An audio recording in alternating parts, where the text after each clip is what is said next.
The first time we had an episode and we heard ourselves laugh on it. Oh no! Oh my god, I have to admit, when Una laughed, me and Shauna face stuff and we were like, oh my god, like turn it down. I'm not joking, like I swear it was one podcast and it happened like 3 times. They were like, Jesus Christ.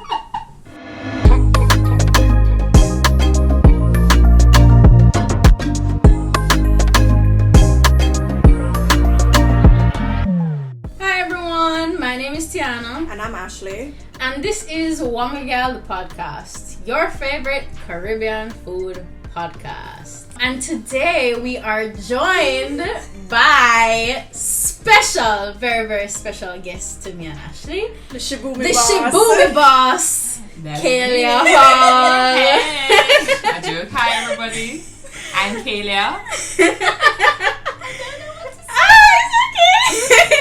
So Khalia, Ashley, and I all went to high school together. Fun times. We have known the Shibumi boss for a very long time. People actually call me that, you know. Because you are. That is your title now. But like Shibumi boss specifically. Like, why? Because you are the Shibumi. What you not understand? You are the Shibumi boss. Anyway, I just, want to preface this podcast by saying I think Ashley and I are so proud of you, Khalia. of course. And avid supporters. Avid supporters. If you will know what Shibumi is by the end of this episode. It's such a wonderful product, and I think it's really doing a great job at opening people's minds. Yeah, to adding different types something of to the food. conversation of Jamaican cuisine and what Jamaican cuisine is. Definitely. And I like that you said Jamaican cuisine and not vegan food. Because it's Jamaican cuisine. girl, No, I like it too. Shibumi is Jamaican. Yeah, That's that's what the it is. focus. Yeah. So if you guys don't know, Shibumi is a local Jamaican-made plant-based food brand. They do lunches every week as of right now, so every Friday and every Saturday. And they specialize in these little things called boomies, which I will have the Shibumi boss tell you what it is. Enough of me, Khalia. What is Shibumi? Tell us what Shibumi is in your own words. It's your baby. A lot of people haven't asked me what Shibumi means. I noticed that. I've been I was wondering, waiting. That though. was one of the questions I Okay. were definitely gonna ask. Because it's just a random word. I mean, does it sound Jamaican to you? Or like, where does it sound like it comes from? It doesn't So sound Jamaican to Jamaican, me. no. It sounds. But it sounds like it could mean something. Yeah. Okay. I don't even know where it doesn't sound Jamaican. Yeah. It sounds like it could even have. I get Mediterranean vibes. Yeah. But I think I say Mediterranean. You're cool. Yeah, I think Not I say warm. Mediterranean because of the type of food that it is and then Okay, what I no. can associate with it. No. No. I don't know. You tell us, Khalia. Okay. What is Shibumi? So Shibumi, a friend mentioned the word to me a few years ago. It's actually my boyfriend. I don't know why I'm saying friend. I always call him my friend because I don't know. He is your friend. You used to do it too in the beginning of the No, podcast. yeah, You used yeah. to- And then anyways. Here we are. So my Come full boyfriend my boyfriend mentioned a name to me a few years ago, and it's a Japanese word. I was gonna say it kind of sounds Asian, but I didn't want to be wrong, so I never said it. But yeah. It's Japanese and it means simple, effortless beauty. So Wow. finding beauty in everyday commonplaces, basically. Cool. And typically, people would associate with art or fashion, but in Shibumi, I connected it to nature because I think our everyday food choices have an impact on the environment, Of course. obviously. Things that we take for granted. And that's what motivated me to start Shibumi. It's encouraging people to, through food, to make choices that help them to recognize that the earth has limited resources and we can't just go on living like we're living. And I think plant-based food is a great way to start that conversation. That's powerful. Yeah, That's I like beautiful. That. I love like it. that. I like that. So, one thing that I think Ashley and I are very interested in having you share is your story. I won't say too much. I think we kind of have an idea of what it is just because we personally know you. But, one of the things that I think is so powerful about letting people tell their story, especially how they come into food, is because a lot of people don't get into food like conventionally. A lot of people in the food industry, especially in Jamaica, never went to culinary school. They're I just want to get people of the idea that you don't have to study something to be good at something. Okay. So I would love for you to share, like, how did you get to this point? How did you become the Shibumi boss? Well, I always thought to myself, I don't have that typical story of, oh yes, my mother used to cook in the kitchen and my grandma passed down her recipes. I was by her side and I felt this passion from a young age. It wasn't that, I probably had the typical make it like a cupcake and lemonade and, try experiment with coleslaw and stuff. But when I started to love food, I'm from country, from St. Anne, you guys know. Mm-hmm. And when I went to Kingston for high school, I had cable TV for the first time. My father did not allow me to have cable when I was growing up. And so I was watching food. I got obsessed with Food Network, just like 24/7. And that's when I started to love food. And then when I went away to university was when I had to cook for myself. And so, explored all of that. But I don't know if I would have ever turned food into a career path if it wasn't for me learning about, as I said before, the impact of our diet on the environment. Mm-hmm. That was a really big motivation for me. And I also learned that Jamaican people were literally eating like one serving of their fruits and vegetables per day. Majority of Jamaicans, it's ridiculous. If even so much. I go to Coronation and there will be a market lady with this variety of vegetables in front of her, and she's sitting down eating a box lunch with like mackerel and I don't know what, nothing colourful in it. And I think that says a lot about the population. And so when I learned that, I was like, I'm Jamaican. I need to go back and I want to share with people, not through words, because food is a very touchy topic, but I think food is a great way to do it, meaning just put a delicious plate of food in front of somebody and open them up, Yeah. I think I skipped out a part of the story. Yes, you did. Yeah. How did you get from engineering to being a chef? To Shibumi? As I said, it was when I changed my diet and I wanted to help others, especially in Jamaica too, that I decided I wanted to do this. And a friend of mine in university said to me, it was in the university and I was going back and forth, like, oh, should I get an engineering job? Maybe like work for a year, then do what I really love to do, or should I just jump straight into it? And he was like, if you want to get good at it, meaning you've been studying engineering for so long, you haven't trained in, cooking, why would you then go into engineering, work for however many years, missing out on time and opportunity and experiences to really delve into cooking, and then try to do cooking later? Like, where's the experience going to be? Why not spend try time? Both of them now and then figure out which one you like. Makes sense. So yes, I went to Italy because I did an internship there maybe the year before. So I had some connections. I had a boyfriend there. Went there literally like I bawled when I arrived because I had a job set up, and then I got there and they're like, oh, the job isn't available. And so I was like, geez and peas. I paid. It's a sign I shouldn't be here. Yeah. I paid all this money to come here, against my family's will. Like, literally, whole of my family's like, what the hell are you doing? Like, you have this degree, you have experience. And I remember I broke down crying, and then my boyfriend was like, look, just look up all the vegan, vegetarian restaurants in Milan, and we're going to email all of them. Did that. And we got back maybe like 5 replies. I set up interviews and then I picked the one I preferred. And started working there. Reached the first day, chatting in Italian. I'm like, what? What is Malpan? Yeah. But little by little, it was, that in itself is another story. But done there. That's basically the background. Okay. My background. So you went to Italy and then you came back to Jamaica. How would you say that time in Italy has shaped what Shibumi is? How has it influenced the product that you push out for Shibumi? I love Italian culture, food, everything. I think my favorite thing about it is simplicity and focus on the raw ingredients, like quality ingredients, very few make delicious dishes, and I try to put that out through my food, obviously with the jerk and the curry and all of those touches, because Jamaican people love spice. That's something I had to learn when I came back. Yeah, I think a lot of the menu items are influenced by Italy. You know, pasta, focaccia, frittata, because that's where I learned to cook formally, quote unquote, meaning not in culinary school, but you know, in a restaurant. Yeah. Before that, it was just me playing around. So you really went to Italy on a whim. Well, not really on a whim, but because you had a passion for food. And this was an opportunity, and you do an entire degree, love food so much, knew that this is where the passion lied, and say, this is now time for me to take the opportunity and go. Yeah. Damn, I love that. Me too. And I mean, it was humbling as well. Before Italy, I cooked in other restaurants, but for short periods of time, like 1 month.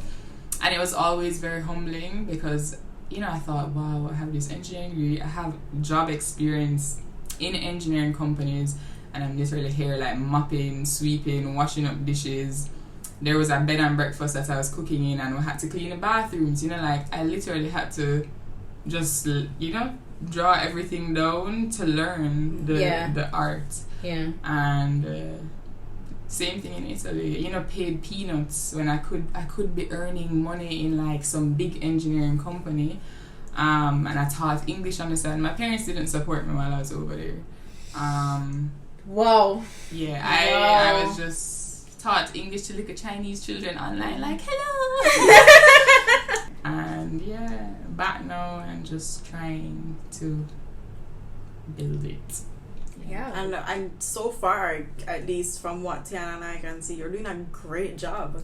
Yeah. I've never experienced the type of food I get from you anywhere else here. And I just think that you're doing God's work. Because the food tastes so good. Yeah, and I've honestly, never had a bad Shibumi meal. Never had a bad Shibumi meal. And I feel like more people just need to know about it. Yeah. Up until yesterday, I sent your page to somebody else and be like, this is a food. You have to try it. You have to feature it. She's every Friday, every Saturday. And I encourage everybody who have this common misconception about vegan food or plant-based food to just venture outside of what you think it is and just experience for, you know, what it actually is. And I think that Shibumi is a perfect place to have your first plant-based experience. Yeah, I agree. I definitely agree. I think it's one of the best places to just open up your palate, for sure. Someone mentioned to me once, we were talking about, you know, like vegan food and why people are so turned off by it. And they're like, you know, I think of vegan food like I think of Chinese food or Indian food. Like, you know, when it's Friday and you think like, let me get some Chinese food. It's not that it's like this weird thing that's only certain. It's just something, it's another way of eating, you know? So yeah, it's just food. Yeah. In the same way. Well, Khalia, you and I have had a couple conversations about it too. Because how I think of it, I don't even think of it as it should be Chinese food or Indian food or another type of food. I think plant-based food is food, because you can have plant-based Chinese food and you can have plant-based Indian food and you can have plant-based Jamaican food. You know, once it tastes good. Once it tastes good, and really and truly, all that it is that it's just missing animal product.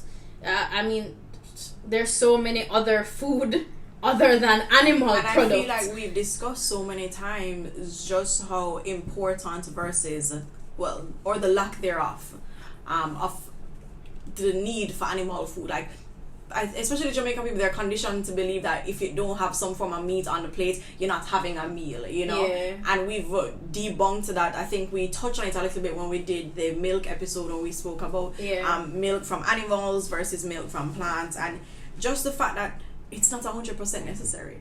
What you need though is food that tastes good and food that's nourishing to your body. Yeah. And that is what food should be, which is what Shibumi is. I've never had a Shibumi meal and felt like I'm still hungry. As a matter of fact, I'm so full afterwards and I'm so satisfied and it tastes so good. And I rave about the food because it's just food. It's just good food. Yeah, it's good food. That's what it is. I don't even... and as you said, well, when we were talking earlier, I don't even really like saying, oh, Shibumi is vegan food, because I've never said it like I don't feel like that's what it is. I feel like Shibumi is Shibumi. Shibumi is food. It tastes good. So I think with that said, Khalia, what exactly is abumi? Tell the people what abumi is. So First of all, the reason I called it a Shibumi, apart from I wanted to have something specific to Shibumi, the same way when you want a patty, you go to a patty place. You know, like I wanted something.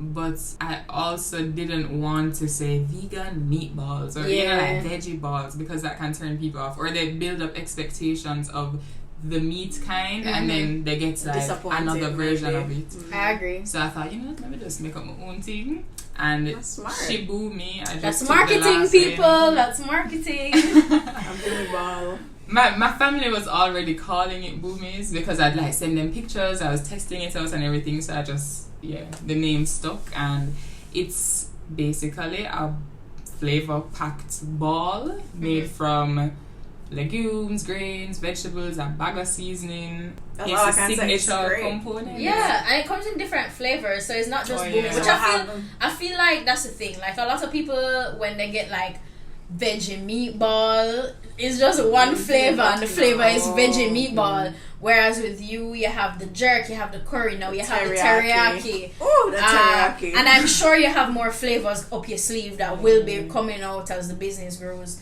So it is, even though the boomy is the signature product, it's still diverse, you know. And speaking of diverse, funny enough, when you advertise today's menu, also guys, by the way, you can follow her on Instagram at Shibumi, and she posts the menus. Shibumi JA. So she posts the menus for the weekend every Wednesday, so you can order. Wow. I'm impressed. Because sometimes I'm like, the Instagram algorithm not working with me. No. So the menu comes out every Wednesday, and you order for Friday or Saturday, and you see the menu for each day. And you have to order for Friday by Thursday and order for Saturday by Friday. I love it. So when you said that you had calzones for today, I didn't realize what the entire meal was until somebody posted, and I tell you already why I never get no food today. Tiana fault. And then I was like, she put me balls with the calzones. This is a meal. Like, I was just so impressed, and I was like, oh, and then I think I started putting two and two together. Oh, you thought it was just the calzone? I thought it was just a calzone. The box can't be without the boomy. Exactly. So now that you're mentioning it, I'm just like, oh, so everything has to come with boomy. You wait till you get a boomy burger. I had it. I've had the boomy burger. What do you mean with the tamarind sauce and the plantain? I've had it. The box does not close. With the wedges, girl. I had it with a side of muffin. What do you mean? The boomy burger bag. The boomy burger bag. No, I had the wedges, but I also ordered muffin. Oh, she also does dessert, guys. Very good. Yeah. So Khalia, I think we have maybe briefly spoken about this before, but I just wanted to know your thoughts, right? And I think we've kind of touched on it before. Everybody kind of has this preconceived notion of what vegan food is, right?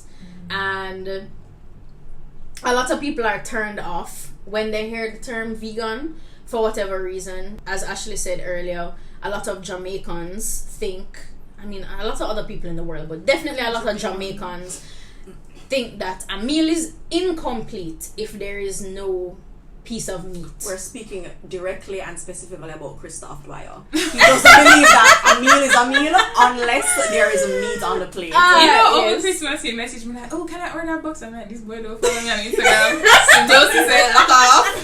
Stupid. But yeah, and I feel like a lot of Jamaicans share that thought, right? Yeah. And it's just something that I have been thinking about for a while, and I've brought it up to Ashley before. You know, a lot of Jamaicans have this idea of vegan food that's nasty, or it not go taste good, it not filling, da da da da. And so you have that side where vegan, right? Because people also have this idea that vegan is expensive, because, and I mean, a lot of it is when you go into the supermarket. If you're looking for like the veggie burgers, the veggie meat, but when you're looking for like meat replacements in the supermarket, it can get pricey. Yeah, vegan cheese and vegan butter, they're more expensive. It can get very, very, very pricey. So you have the label, which is expensive. Some will say it's inaccessible. Some will say it's yucky. People are not interested, right? Given that you are in the space, you are someone who, you know, you enjoy and indulge in a plant-based diet, how do you feel, navigating the space of eating plant-based in Jamaica? For somebody who's not plant-based, we feel like there's access to food all the time. Meaning, we have so many options, and I feel like, and I can even give you an experience where I have a friend who me and him would just go dinners randomly all the time, and he does this thing where for the first 3 months out of the year, he does fish only. And every time we would want to go out, obviously this is before COVID, so we never have like curfew and all of that. Every time we don't want to go out for dinner, it's a problem when I'm on him fish diet. So we have to be like moving from restaurant to restaurant because the fish not ready or the fish is done and all of those things. So from then I realized that there are limited options for people with peculiar diets. Yeah. So we want to know just how do you find the access to your specific diet outside of your own brand? First of all, can I just say, vegetables in themselves aren't that expensive. I really don't know why people think they are. Like, if you go to the market, supermarket is expensive. But if you go to the market, you can get so much with so little money. Went to the market this morning, very proud of myself. I saw your bag. But I think if you want to get more creative, and use, maybe some imported ingredients and whatever, then I was saying this to my father the other day, that food prep for plant-based meals takes so much more time. Really? Yeah, man, when you're doing your meat, the vegetable is just seasoning. It's just like little extra. You're cooking up your chicken, you maybe add onion, whatever to it, but when everything you're making is from plants, all of that is vegetable, and you get me? Like, I think I'm considering that in the context of you making the boomy balls and the fact that you have so many different things that you put together. So you probably have to like break it down to the same consistency and then put it together and then put seasoning on and then cook it as well. So I do understand that the prep for it would definitely be more exorbitant and just more time consuming too. Yeah. I said it to you the other day, and this is probably the first time I'm saying this publicly. The boomies take a whole day for me to prepare. Meaning the boomies for Friday and Saturday is a whole day at work. Nothing else is just preparing them. Yeah. And so like I have to charge for that, Of course, because time is valuable. Definitely. Yeah, and so I'm a perfect example of that. I wouldn't say my food is cheap and anybody can buy it, but it's because I choose to make this kind of food. I could choose to do stew peas and pumpkin curry and rasta pasta, whatever, but obviously just like the more you think about it, the more you talk about it, just the different things that go into it, I see why vegan food in quotes is more expensive than other food. And then you have to consider access and scarcity and what that means with price. We have a KFC on every corner. We have a cook shop on every corner. We have patty on every corner. So because we have such a high supply of it, we do have price being affected by that. Whereas to get really good vegan food, I honestly can only name 3 places, obviously in Kingston, that I can go to for plant-based food where I will trust the food as completely plant-based. So obviously that will take some effect. Yeah. And supply and demand. Yeah, it goes back to the same argument that people always have and say the reason why them don't want to eat plant-based is because it's not filling and it costs so much money. Yeah. Another thing is people like KFC, whatever, fast food. They aren't buying fresh ingredients. They don't have to deal with weather change. Like, people don't understand. Tomato was so expensive last year. I know it's $20 for the pound. Yes. Put it out to the menu. As a matter of fact, there's a part of it that I couldn't even get the tomato. Even if it's in a supermarket, you can't buy it. And not only that, sometimes it just wasn't there. Yeah. It just was not there. And now, look at it. Tomato is $20 and $30 a pound. My father was like, them a feed the pig them the tomato. I heard that too. My father told me. Good tomato. I wouldn't be surprised if my father there links to that feed the goat and tomato because there's so much. And the amount of tomato what I done down this morning, and I got big, both ripe and green tomatoes from the Ministry of Agriculture's farmers market yesterday. Where is that? They have it like. It's not regular, so every time they have surplus things and the farmers need like a little bailout, they host a farmers market and they put like a bag together and you pay a set amount and you get different stuff. If you follow the RADA page, you'll know. When generally they have it by whole pastures. So yesterday I paid $1,500. I got callaloo, tomato, pine, yam, tomato twice. Yeah, I got because I buy tomato again this morning because I wanted smaller ones. I got cucumber. I got pawpaw, pine, some other fruit. It's a really good deal. Yeah, It's and a then really I good also deal. got a flat. 1.5. I also got a flat of eggs for $700. Wow. Yeah. It's a really, really It's good a really good deal, Buy from the farmers, support local. and it's very fresh things. Like, I got Irish potatoes too. Nice local potatoes. They're very good. There's a big difference. Yeah. So I guess that leads into the second part of the question Yeah. is how have you been navigating? I mean, to separate yourself from the Shibumi boss rule. Yeah. Now you're just Khalia, the plant-based eater. How do you navigate being back in Jamaica? Because I was in the US and I know that it is a lot easier when, I don't know about how it is in Italy or in Europe, but I know that in the US I feel like there are a lot more plant-based options that are just more accessible and not super expensive. But I feel like in Jamaica that's definitely lacking. So how do you feel about that? How have you been finding that being back home? Abroad, I think people have picked up on the growing vegan movement, and they're accommodating them. So in restaurants you'll always find an option, whereas in Jamaica, some people just do business. Yeah. I haven't been here for that long. I came back, I started Shibumi, Corona hit, lockdown. I haven't really gotten to fully experience it. And I would say I just go to select places. But where I find a problem is if I'm in a group, a social group. You go somewhere. I really hate people being like, "Oh, you sure you'll find it?" I'm like, "No, don't worry." So I find it hard to find options when I'm just I don't have a choice in location. I can speak on my mother's behalf. She goes to church and cook up them meat and whatever. My mommy literally comes home. Oh, your mommy is also plant-based? Yeah, she is. Is your dad too? Yeah. Wow. I was not influenced by them at all. Each person, kind of had their own journey. Okay. But yeah, when she goes to these church functions, she comes home with rice and some little raw salad, and she come home complaining "Lord, them gonna cook up the chickpeas for me." So I see where plant-based eaters can find it hard in Jamaica to find options for sure. Imagine Christmas Day when I listen to Christmas podcast. What? Yeah, I was actually gonna bring up Christmas because I or birthdays, Yeah, I remember celebrations. Back when I was in college and I had come down here and I was interning somewhere, and it was around Christmas time, and one of my co-workers at the time was newly vegan, and I remember the conversation came up where you going for Christmas dinner? Because she was going to Christmas dinner, I think at a relative's house, so it wasn't even at her own house. Oh, wow. And she was like, I just go off and make something and bring it. And I was like, wow, so much labor being added onto you for the choices that you make. And I feel like at some point, does it suck? Are you damn, why? Why is it like this? I forgot to say, and I don't even know if you guys know, I'm not vegan.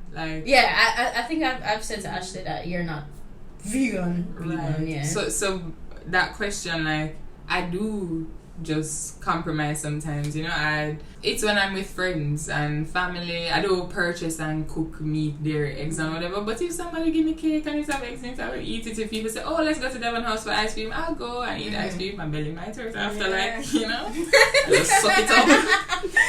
To come off of that, I guess why I personally don't, I'm not even a vegan. I'm far from the farthest from. We kind of eat everything. But as a non-vegan, I guess what I don't like about the label vegan is that if you happen to have a piece of chicken, is oh God, I'm sinning, the world go end because I had this one little toops of egg that was accidentally in my meal, and I'm just guys, it really not gonna kill you, it not gonna kill you, but I don't know, some people get really up in arms about it if them say. And I also think just piggybacking off what you say, the vegan movement, I feel it has kind of accelerated recently, or just from based on what I've seen and just wanting to learn more about different food types. I've just been reading more about it, and I realized that the persons that you're describing now who would pretend like the world is ending if them eat a little piece of meat are people who, to me, their vegan or their plant-based diet is for sure.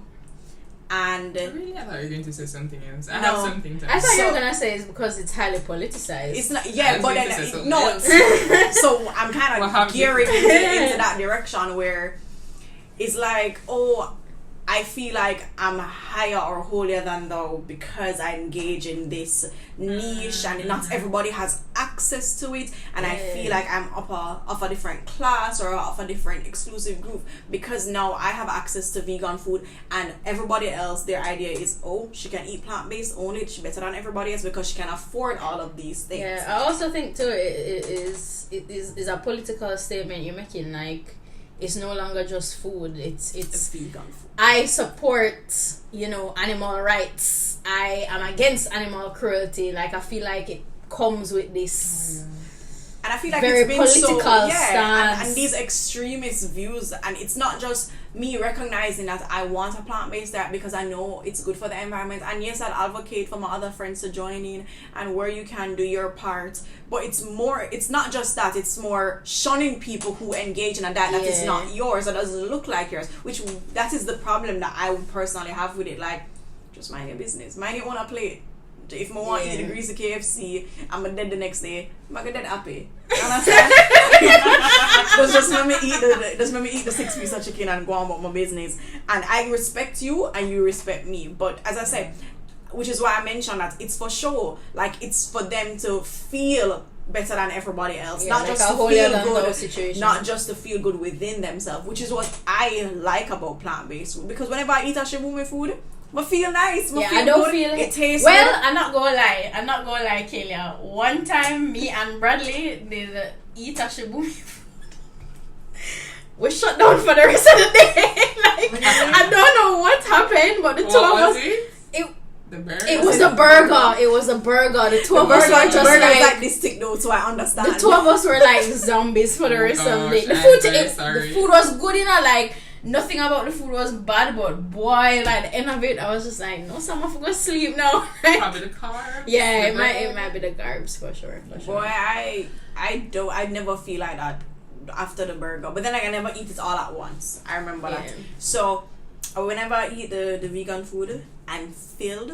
I'm satisfied. It tastes good. I feel good, but I don't feel the heavy lethargic feel that I get from a box food. Yeah, which is what I love about it. That's true. People become so attached to it because they feel like they're doing something good. It's like philanthropic, and you see it all the time, like in people's Instagram status, like, why you have to put vegan? Like, it's like nobody says carnivore, omnivore, which is why I associate it with them feeling like it's an exclusive group that people don't have access to, just because of the essence of what being plant-based is. Because you'll go into somebody's bio and the first thing you're going to say is a little leaf plant-based, right? As if to say, this is what defines me, and it's not. And this is why all three of us share the same sentiment, where we don't want to label it as vegan food or plant-based food. It's just food. So what you're trying to tell me is that what you eating is not food? Because you're plant-based? I think people, vegans forget where they're coming from. Meaning there was a day when you couldn't understand this, or you were one of those persons who would skin up your nose in the same way. I think if you put yourself in that position, you can better empathize with people. Like, why force something on them? I think I don't advocate for the vegan diet. I just think people should eat more plants. I just encourage adding more to your diet. Like, vegan diets aren't necessarily healthy. I think all these studies you see saying, oh yeah, a vegan diet can lower cholesterol, blah, blah, blah. They're comparing a vegan diet to like a really bad American diet. Nobody's comparing a well-balanced vegan diet to a well-balanced omnivore diet with non-hormonal meat and lots of vegetables. Maybe you don't eat meat every day. Like, compare those two diets. I don't think. Funny enough, that's what me and Tiana were talking about earlier. And even when you mentioned the page that I made on Instagram, people have been asking me, what's the diet look like? Because Tiana asked me, what does the diet look like now? And it's not about me changing my diet to look or conform to a certain type, but more to be more balanced. It's just that I just want to have a more balanced diet where I'm having more foods, or I'm having the appropriate amount of fruits, I'm having the appropriate amount of vegetables, or the ratio to meat is balanced at this point. Because I feel like before now, my diet was, you know, just heavily processed food and the grease and the junk, and it was not enough greens, and I know that I need it, which is what I'm trying to do now. So it's not, to me, it's always everything in moderation. And having a balanced diet is what's important. And I don't think that just because your version of balance is different from my version of balance means that yours is different or better than mine, or vice versa, you know? Yeah, I also think living in modern day 2021, we have the beauty and the luxury of personal choice. Agreed. I feel like now, more than ever in history, we have the most choices that have ever existed in food. Most people, especially like if you think of it like middle class people, have access to so many different choices. Like, you can choose to eat processed food all the time. You can also choose to not eat processed food all the time. So I feel like forcing things on people when people live them own a life and have them own a choice, like, it's just wrong. As Ashley said, mind your own plate. Mind your own plate. Mind your own plate. Mind your own plate. So I'm sure like access looks different to everybody. Yeah, now. for sure. Because like, imagine that 10 years ago, where was I? Living in my parents' house, and my parents, them don't conform to a plant-based diet. So obviously, I wouldn't have access to a solely plant-based or a solely vegan diet. And then back then, it's not like I could have get up living under my parents. I go get up and be like, oh, I'm going to a vegan restaurant, or I'm going here for a plant-based meal. It's whatever, wherever they took me, whatever they provided for dinner, lunch, breakfast, whatever. So now that I'm an adult, and there's so many places that are opened up. Like, we've seen them pop up over the years that are catering to more people, and we love that. Like, kudos to Marianna's Kitchen, and what's that guy's name? Veggie Campus, and the Chefing Done Catering, and Shibumi. Like, it's just so good that now we have long. New Leaf has been around for years, and you can get that chickpea roti wrap from Jamaica Juice, and it's good. And what I would love is for there to be more of an understanding of what the food is, because I feel like as soon as people hear the word vegan, them don't want to have anything to do with it. Can I add to that? When I started out at Kingston Night Market. Remember back in the days, the early days. And I remember people would come by, look and be interested and read and say, ooh, what's that? And then they'd say, wait, is it plant-based? Is it vegan? And I'd say, yeah. And then they would literally walk away.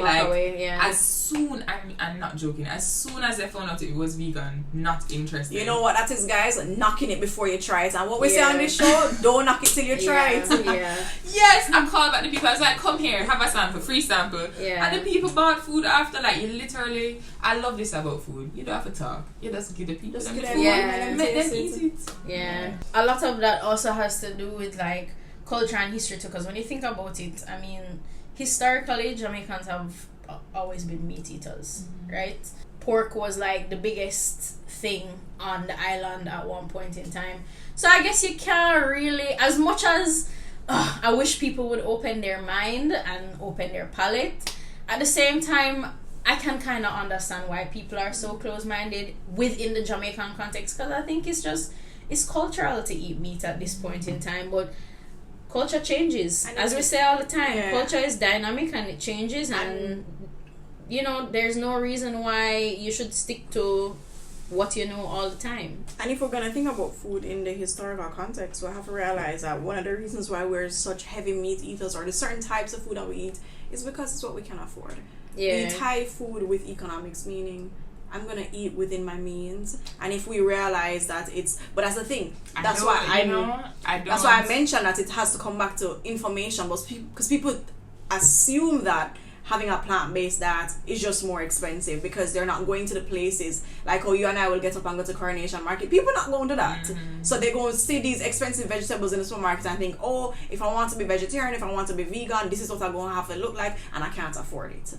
Which is not the case. So it just comes back to, we understand why you do it, but also recognize that ignorance is not bliss, and that there's access to information. and there's also places where things are available and affordable.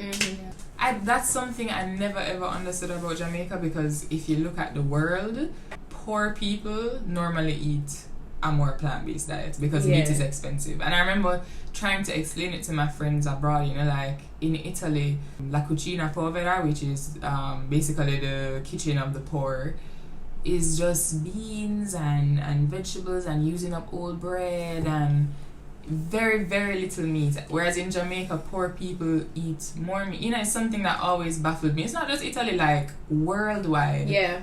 The poor normally eat. Which is why I say I think it definitely is tied to something deeper than just money. Because I mean, as you said earlier, vegetables are relatively cheap. When you think of what you can fill your belly with. One thing of boneless chicken thigh is at least $700. $700 worth of vegetables at Carnation Market is a lot. It's more than one meal's worth of food. And so when you compare it like that, and I feel like for some reason a lot of people don't compare it like that, which is why it has to be deeper than economics. It has to be deeper than just the money, because there's no reason why you would think that eating meat all the time is cheaper than eating plants. It just don't make no sense. Even my parents the other day will buy mackerel for dogs to give them, which we'll potty training them. So we'll find doo-doo in the morning, we'll kind of stick them nose in it. When they do, we'll get a tin of mackerel and we'll give them. And my daddy was like, we can't continue to buy the mackerel because it's so expensive. You know, I was like, mackerel is expensive. Mackerel is expensive. Corned beef is expensive. Yeah. And the prices increased significantly recently. So processed food in general is expensive. But my father have like 2,700 dogs down there, and he cook for them every single day. So you can't afford to buy the food like that. Somehow people, I don't know, there's this skew, and I think it comes down to it. I mean, it always comes down to marketing at the end of the day. Yeah, people know what there's they don't something know. that education, I think, is a bigger education issue. But it's not just education, because, and why I say marketing is like media, right? There's this false sense of we need protein, and the only way that we can get protein is from meat, right? Because when think about all like all the meat products on the market. When you look at their packaging, you always see big and bold the protein content. Do you see the protein content on cans of beans? No. Yeah, protein is in almost everything, you know, like you can find protein. You can even find protein in vegetables. Like, you can get tons of vegetables. Yeah, like you don't. There's a misconception from an educational standpoint as well as from the media and marketing standpoint that there's only one place to get certain nutrients, and if you cut that food out of your diet, you're gonna be malnourished and die. That's the animal agriculture marketing from way back, and cow's milk and got milk and we've spoken about all this brainwashing, and that's why I say education, I think, is a step forward. Meaning we're bombarded with all this marketing, but through education, I think we can. Maybe we should invite the Minister of Agriculture and Fisheries, Minister Floyd Green, to come and talk about it and share our views as to why we should have better food education in schools. Floyd, can I tell you? We're waiting on you. I went to buy some lunch boxes the other day, right? And there were some beans and peas in the back for my mommy, like in bulk, big bags. And the guy was, helping me to lift it into the car. And he saw all the beans and he was like, oh, what is like, oh, what kind of beans is that? Like, this is chickpeas, this is broad beans, this is, And he was like, I don't know if we cook them this way. He was like, the only type of beans we eat are baked beans. He's like, come with the sauce on it, nice. So he's like, you have to teach me how to make. And I was like, wow, it's like, him don't know what this is. Him don't know how to cook it.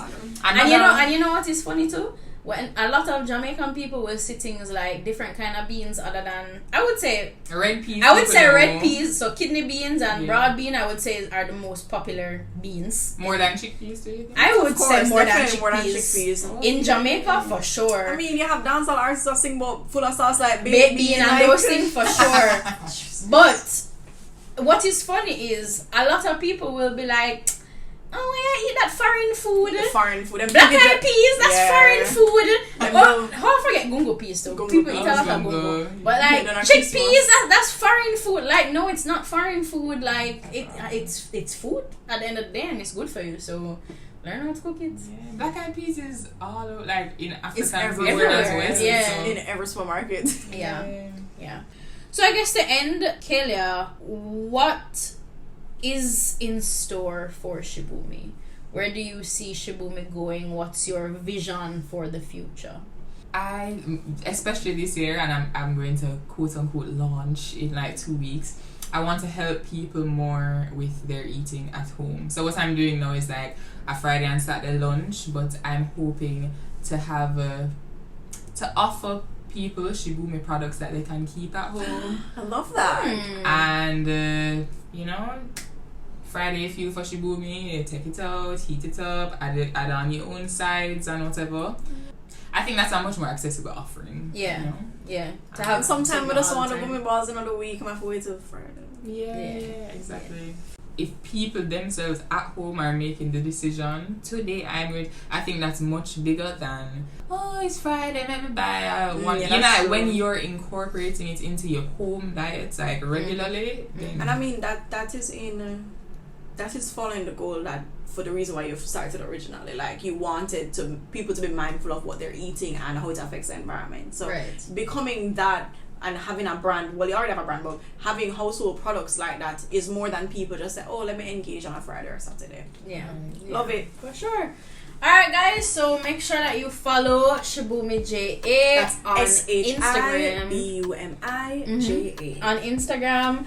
As we said before, as of right now, she does orders every Friday and Saturday. So you can get lunch every Friday and Saturday. And the menu is different everry week. Yeah, the menu is different every week. I It's had pasta really, last really week, potatoes good. this week. It is, trust me, hashtag Wonga approved. Like, really and Definitely. truly, it's so very good, and I will support it at any chance that I get. So I would love for you guys to support it as well. can I just say thank you so much for having me and for. I don't know. I was shocked by the words that were coming out of your mouth. No, because I don't know. Sometimes I don't know how people feel. People buy the food, but you know, I like a one picture on Instagram. But it was just great to hear from you both, and the fact that you even brought me on. I appreciate Of course, it. girl. Thank Of course, you. girl. Thank you. We'd love to put you on for sure. Definitely plugging that Shibumi though. Yeah. Everybody better jump on For that. sure. Get on the Shibumi my bandwagon. God. Yeah, like yesterday. You should have been on it. It is leaving. It is leaving. Alright guys, so as usual, continue to stay safe, wear your mask, sanitize, social distance, and all of that good stuff. And we will see you next time. Bye. Bye.